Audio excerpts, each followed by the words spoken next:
When I was about 5 years old, the teacher sat us all around in a circle and asked us what we wanted to be when we grew up.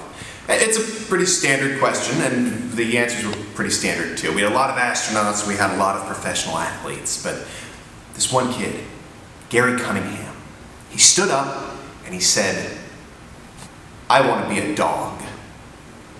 But people were so afraid of hurting your ego at that point that no one corrected him. There were even follow-up questions about what type of dog he would like to become. Well, the next kid up was Dave, and almost on the complete opposite end of the spectrum, Dave stands up and he says, "I want to be a radiological technologist." We all just stared at him.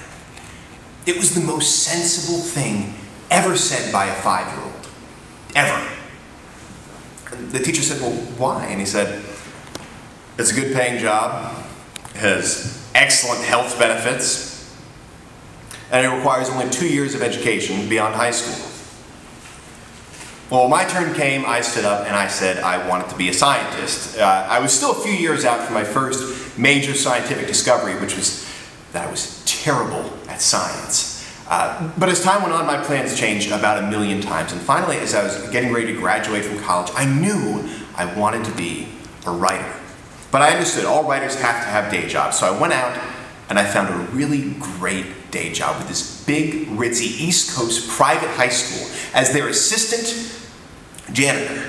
But it was a good job. I liked it, liked the people I worked with, but the best part about it was this school had all sorts of connection. I mean, alumni had gone on to be big politicians, businessmen, movie stars. Well, one day, I hear that one of these movie stars is going to be back on campus. And I think, well, here's my shot.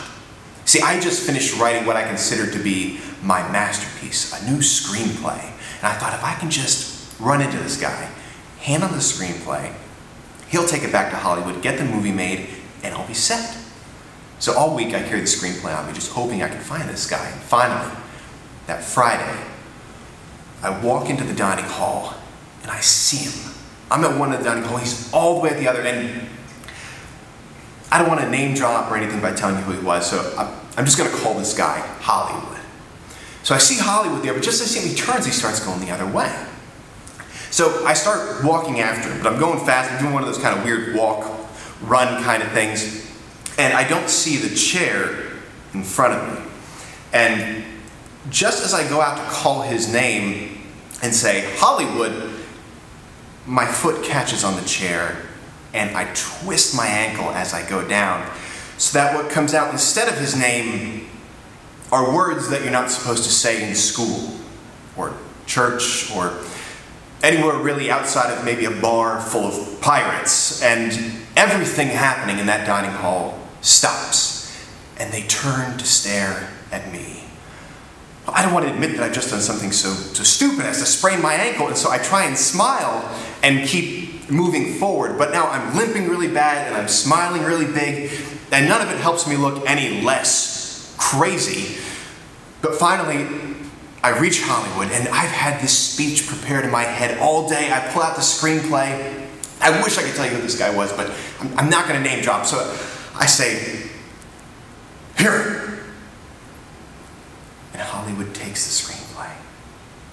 And the 4 lackeys he has behind him and me, we all hold our breath as he opens to the first page.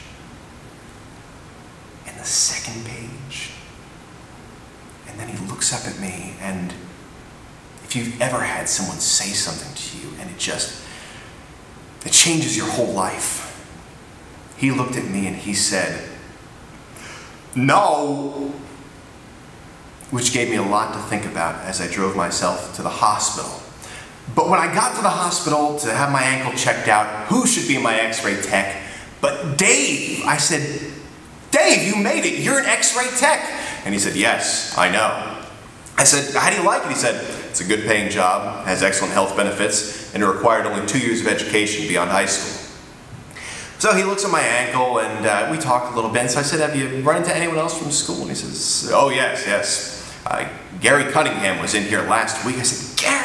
What happened to him?" He said, "He had a broken leg." I said, "How did he do that?" He said, "He tripped, chasing his own tail."